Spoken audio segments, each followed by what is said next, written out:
परम आदरणीय, परम वंदनीय, परम पूजनीय 2400 तीर्थंकर भगवान, पंच परमेष्टि भगवान तथा ज्ञानी, ध्यानी, त्यागी, तपस्वी समस्त ऊर्जा पुरुषों के साथ दादा गुरुदेव आचार्य भगवान तपसी जी महाराज साहब, माता जी महाराज साहब आदि उपकारी चरणों में हम सब अत्यंत भाव भक्ति के साथ वंदन नमस्कार अर्पित करेंगे।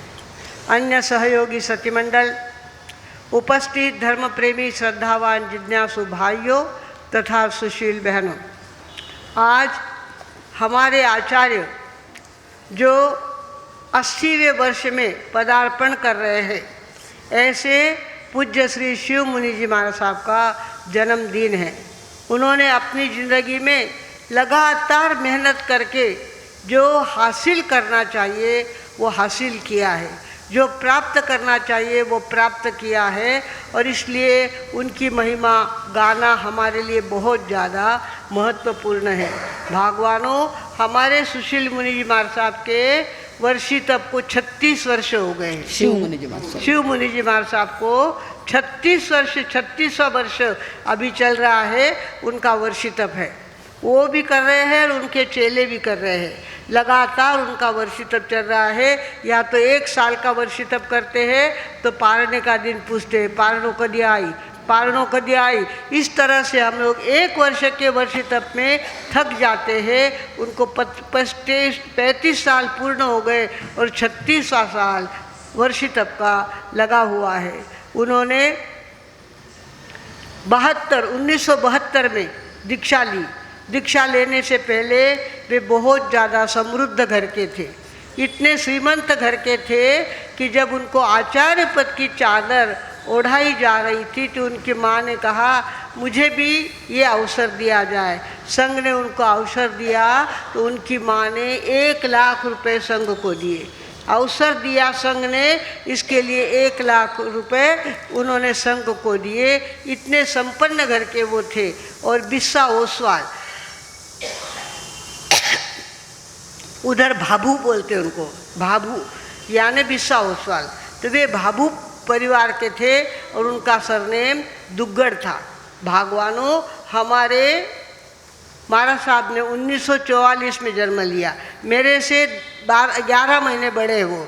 मुझे 79वां वर्ष लगा है, उनको 80वां वर्ष लगा है। इतना ही फर्क है। वो बहुत ज़्यादा सरल स्वभाव के, निर्मल मन के और उदार अंतःकरण के व्यक्तित्व के धनी हैं। ऐसे हमारे आचार्य भगवान को दीक्षा लिए 15 साल हुए तो लोगों ने कहा इनको युवाचार्य बनाओ, इनको युवाचार्य। पंजाब के, वे पंजाबी थे ना, तो पंजाब के लोगों ने कहा हमारा ये हीरा है, इनको आप युवाचार्य बनाओ। तो गुरुदेव ने उनको युवाचार्य बनाया। युवाचार्य बनाना यानी आगे चलकर जब आचार्य भगवान का स्वर्गवास हो जाए तब उनको आचार्य बनाया जा सकता है। इसके लिए पहले युवाचार्य बनाना पड़ता है। उनको युवाचार्य बनाया कब? दीक्षा लेने के 15 वर्ष बाद। और उसके बाद 27 वर्ष दीक्षा लेने को हुए और उनको आचार्य पद पर स्थापित किया गया 1999 में। 1999 में उनको आचार्य पद की प्राप्ति हुई। भगवानों, इतने पद तो मिले पर उनको लगातार भूख थी। जो भगवान महावीर ने किया वो मुझे करना है, जो भगवान महावीर ने किया वो मुझे करना है। भगवान महावीर ध्यान करते थे। ये कहते मैं ऐसा बैठता हूँ तो ध्यान लगता ही नहीं है, ध्यान लगता ही नहीं, ध्यान मुझे सीखना है। और उसके लिए उन्होंने चाहे जितनी बुराई ली, लोगों की बदनामी सहन करी, पर वे ऋषि प्रभाकर के पास गए। उसके बाद श्री श्री रविशंकर के पास गए। इगतपुरी के विपश्यना क्षेत्र में जाकर के ध्यान सीखा। और आखिर एक दिन उनकी ऐसी स्थिति आ गई कि अंतर में, आत्मा में वो उतरने लग गए।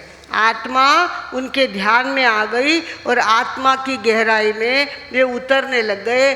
भगवानों, अब तो जहाँ जाते हैं एक ही बात करते, ध्यान करो, ध्यान करो, बाकी कुछ करने जैसा नहीं है। और अभी मोबाइल में देखा उन्होंने, वो लोगों को कह रहे थे ऐसे जन्मदिन वगैरह मनाने में कोई मतलब नहीं है, इससे कुछ हासिल नहीं होता, ध्यान करो, आत्म ध्यान करो तो उससे हासिल होगा, इससे कुछ भी हासिल होने वाला नहीं है, ये खाली समय की बर्बादी है, समय का नुकसान है, बाकी कुछ नहीं, ऐसे वो कह रहे थे।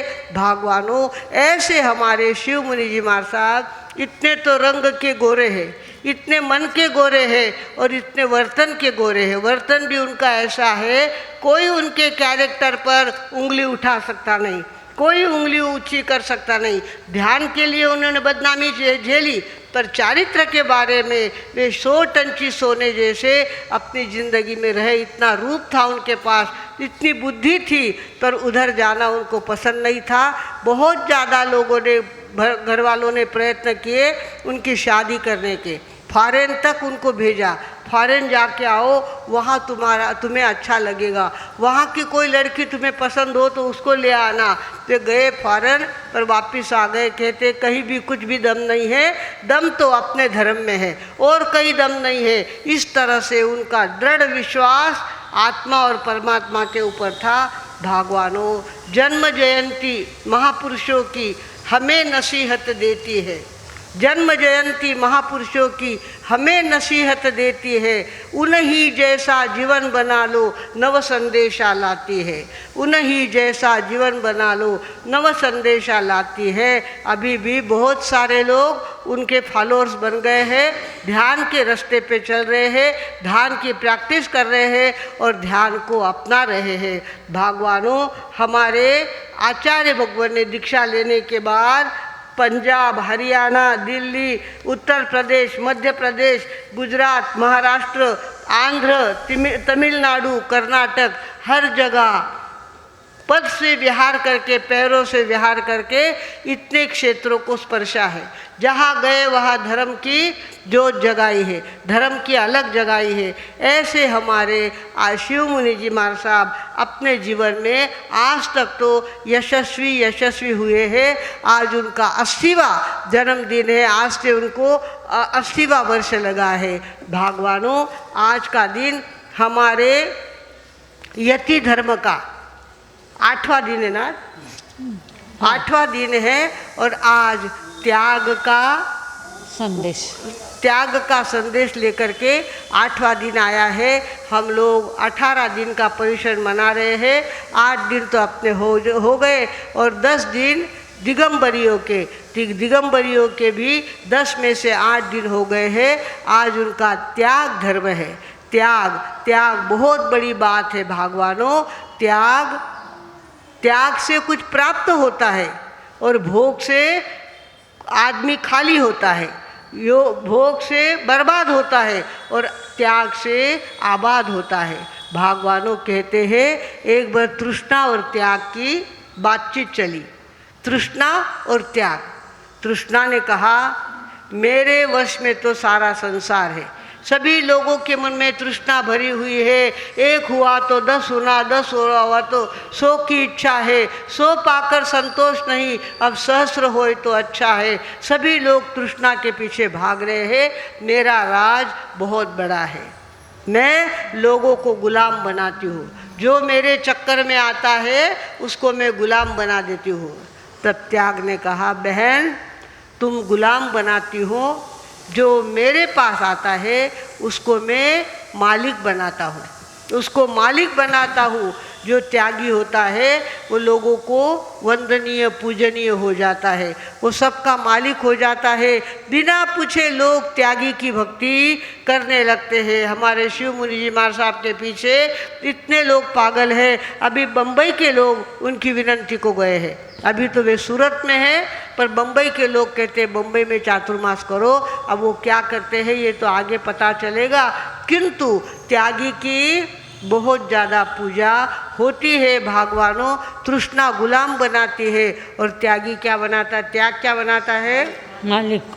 मालिक बनाता है। हमारे यहाँ त्याग के क्या क्या उदाहरण, ऐसे ऐसे उदाहरण हमारे यहाँ पे है कि जो देखते ही बनता है। हमारे संतों ने बहुत ज़्यादा आश्चर्य उपस्थित किए हैं। हमारे जयमल जी महाराज साहब, जिन्होंने बड़ी साधु वंदना बनाई,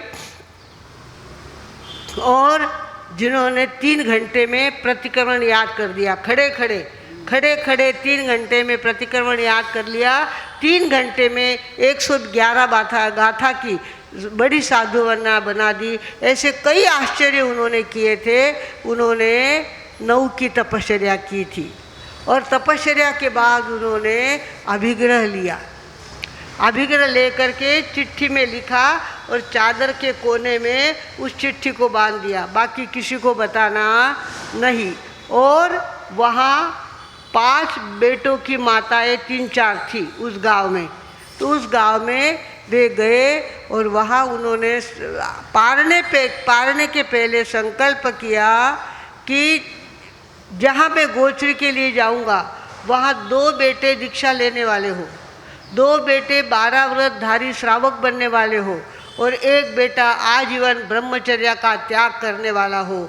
ऐसी अगर मुझे त्याग की प्रभावना मिलेगी तो मैं गोचरी लूँगा और तब मैं नौका पालना करूँगा, नहीं तो मेरी तपश्चर्या आगे चलेगी। आगे वे गांव में पात्रे लेकर निकल पड़े तो एक ओटे पे सेठानी जी खड़े थे, इतना बड़ा घूंघट लिया हुआ था और हाथ जोड़ के कहा, गुरुदेव पधारो, गुरुदेव कृपा करो, गुरुदेव कृपा करो। तो गुरुदेव उनके घर में गए, वहाँ देखा तो इतना सारा बहराने का सामान रखा हुआ था, गाय का घी, भैंस का घी, गाय का दूध, भैंस का दूध, सारी चीज़ें रखी हुई थी। पर महाराज साहब ने पात्रे नहीं खोले।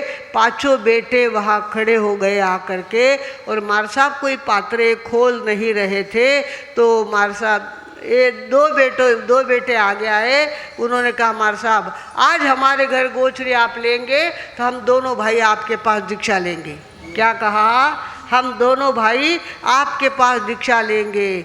अब अगले 2 भाई आए और उन्होंने कहा कि अगर आप हमारे घर गोचरी लेंगे तो हम दोनों भाई 12 व्रतधारी श्रावक बनेंगे। ऐसे दोनों ने कहा। और 5वें ने कहा, मेरे से तो 12 व्रत भी लिए नहीं जाते और दीक्षा भी ली नहीं जाती, मैं आजीवन ब्रह्मचारी रहूँगा, ब्रह्मचर्य का पालन करूँगा। 5वें बेटे ने ये कहा।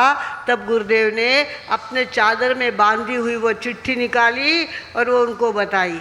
उस चिट्ठी में लिखा हुआ था 2 दीक्षा लेने वाले, 2 12 व्रतधारी श्रावक बनने वाले और 1 आजीवन ब्रह्मचर्य का संकल्प करने वाला। ऐसे अगर मुझे मिलेंगे तो ही मैं गोचरी लूँगा। अब 5वीं बात तो उनको सारी बातें मिल गई। उन्होंने पात्रे खोले, गोचरी ली, गोचरी जाकर के उन्होंने आगे अपना आहार किया और इधर 5 भाइयों ने अपना वचन निभाने के लिए उनके पास दीक्षा ली, 12 व्रतधारी श्रावक बने और ब्रह्मचर्य की प्रतिज्ञा ली। भगवानों, हमारे यहाँ ऐसे ऐसे त्याग करने वाले लोग हैं, जीव पे उदार होने वाले लोग। 9 की तपश्चर्या है। 9 की तपश्चर्या होने के बाद कितनी जल्दी होती है पालना करने की, कि पालना कब करे, पालना कब करे। और यह हमारे त्यागी महापुरुष ऐसे बड़े बड़े जीव पे उदार होकर के ऐसे अभिग्रह लेते हैं। नहीं पालना फला तो आगे दूसरी एक बात कहूँगी मैं तुमको, बाद में कहूँगी, आज नहीं। तो इस तरह से ऐसा ही उदाहरण कि जो जिनकी शादी आज हुई है वो अगर आजीवन ब्रह्मचर्य का त्याग करे तो मैं आहार ग्रहण करूँगा, नहीं तो छाछ की आँच पे रहूँगा। छाछ की आँच, छाछ के ऊपर जो पानी आता है उसी को पी के रहूँगा और अनाज कभी नहीं खाऊँगा। ऐसे त्याग करने वाले हमारे यहाँ संत मिले हैं भगवानों। तो ये त्याग धर्म का महत्व है। आज त्याग धर्म की महिमा गाई गई है और त्याग धर्म सत्संगत में जाने के बाद ही त्याग की बातें याद आती है। आठे आओ जितने सगली चोखी बाता चोखी लागेन, घरे गया दुकान में गया का सगळा पहिला पाडा 55। सत्संगतीचा महिमा कळेना, सत्संग कोठे श्रमल्या मिळेना, सत्संगतीने तुटे हो कुबुद्धी, सत्संग केल्या बहुकार्य सिद्धी, सत्संग केल्या बहुकार्य सिद्धि। सत्संग, इसके लिए हमारे यहाँ महत्व है। महाराज साहब को, संतों को कहा तुम्हें 1 घंटा लोगों को सुनाना पड़ेगा, और श्रावकों को कहा जब 24 घंटे तुम्हारे संसार के लिए है तो 1 घंटा तुम्हें साधु संतों की संगत में बैठना पड़ेगा। यहाँ बैठने के बाद आपके मन में विचार बदल जाते हैं, सारी बातें, गलत बातें निकल जाती है, और अच्छी बातें अपने जीवन में कैसे उतरे इस बारे में आपका संकल्प हो जाता है। भगवानों, हमारे यहाँ पर इस तरह से हमारे शिव मुनि जी महाराज साहब का आज का जन्मदिन है, और जन्मदिन के अवसर पर हम लोगों को वे लगातार ध्यान की साधना कर रहे हैं, लगातार ध्यान की साधना उनकी हो रही है। जहाँ बैठे वो ध्यान करते हैं, विहार करके गए तो जहाँ मंगलिक सुनाने से पहले ध्यान करवाते हैं, व्याख्यान होने के बाद पहले ध्यान करवाते हैं। बस अपने आत्मस्वरूप का ध्यान करो, अपनी आत्मा का अनुभव करो। जैसे भूख हमें लगती है, पर नज़र आती है क्या भूख? दिखा सकते हैं क्या आप किसी को? ये देखो मुझे इतनी भूख लगी है, दिखा नहीं सकते। कह सकते हैं मुँह से, पर कह नहीं सकते। प्यास लगती है, प्यास किसी को बता नहीं सकते, पर प्यास का अनुभव जरूर होता है। प्रेम का अनुभव, आपके बच्चों के ऊपर आपका प्रेम है, कितना प्रेम है दिखा नहीं सकते, पर प्रेम आपका होता है, वो अनुभव में आता है। इस तरह से ध्यान भी अनुभव की चीज़ है। अनुभव यानी हमारे अंदर में ऊर्जा खेल रही है। जो ऊर्जा होती है, ऊर्जा को रंग रूप कुछ नहीं होता, एकदम हल्की होती है। और ऐसी ऊर्जा जैसे पानी की भाप होती है, पानी की भाप तो भी भारी होती है, वजनदार होती है, उससे हल्की हमारी ऊर्जा होती है। पूरे शरीर में खेल रही है। जब तक वो शरीर में खेल रही है तब तक हमारे हाथ पैर हिलते हैं, बुद्धि चलती है, भूख लगती है, प्यास लगती है, इधर उधर हम जाते हैं। और जिस दिन वो ऊर्जा हमारे शरीर से निकल गई कि आदमी वहीं के वहीं, ना तो सांस ले सकता है, ना पानी पी सकता है, ना खाना खा सकता है, कुछ नहीं कर सकता। वो अंतर में आत्मा बैठी है, इसके लिए सब बातें हैं। और आत्मा निकल गई कि वहीं के वहीं सारा मामला ठप्प हो जाता है। भगवानों, वो ऊर्जा, उस ऊर्जा का अनुभव करना, इसी का नाम ध्यान है। और हमारे मधुस्मिता जी महाराज साहब आपको ध्यान की प्रैक्टिस करवा रहे हैं। तो ये शरीर की दीवारें हैं, ये हाथ पैर, ये सारे दीवारों जैसे है, अंदर में ऊर्जा खेल रही है। उस ऊर्जा को देखने का प्रयत्न करते करते विचारों को एकदम दिमाग से निकाल देना, कि नक्की कर लेना कि अबे मैंने कई विचार करना नहीं, कुछ भी विचार नहीं। विचार आवे तो उसको भी कह देना कि अभी नहीं, अभी नहीं, अभी विचार नहीं, अभी तो मुझे अपनी ऊर्जा का अनुभव लेना है। तो इस तरह से शरीर का जितना पोला पोकड़ भाग है उसके अंदर ऊर्जा है, उस ऊर्जा के बल पर हमारा जीवन चल रहा है। उस ऊर्जा को देखना, उस ऊर्जा का अनुभव करना, इसी का नाम ध्यान होता है। वो ध्यान की कला हमारे मधुस्मिता जी महाराज साहब आपको सिखा रहे हैं। आज ध्यानी गुरुदेव का ये जन्मदिन है, उसके उपलक्ष्य में उन्हें तो भेंट क्या देंगे? वो कहते मुझे कुछ नहीं चाहिए, सब ध्यान करे, यही मेरी अपेक्षा है, बाकी मुझे कुछ नहीं चाहिए। तो उनकी आज्ञा के अनुसार अभी हम ध्यान की प्रैक्टिस में बैठेंगे और ध्यान का अनुभव लेंगे, अंतर की ऊर्जा का अनुभव लेंगे। सो कोई टेका ना ले, पीठ में से ऊर्जा पहले मालूम पड़ती है, पीठ के एक एक मनके में महसूस होती है कि वो देखाटे ऊर्जा खेल रही है, यहाँ पे ऊर्जा खेल रही है। इस तरह से हमारी ऊर्जा को खेलती हुई या जैसी भी है वैसी हम देखने का प्रयास करेंगे और ध्यान की साधना की प्रैक्टिस करेंगे। सच्चा धर्म ध्यान ही है। भगवान ने ध्यान ही किया खाली 349 बार आहार ग्रहण किया, बाकी तो सारा समय उनका 12.5 वर्ष का ध्यान में गया। खड़े खड़े ध्यान उन्होंने किया। हमारे भगवान ने जो किया है उन्होंने तो बहुत ज़्यादा किया। हम इतना सा करके देखें और उसका अनुभव लेके देखें तो भी बहुत हो जाएगा। अब बैठे ध्यान की प्रैक्टिस के लिए।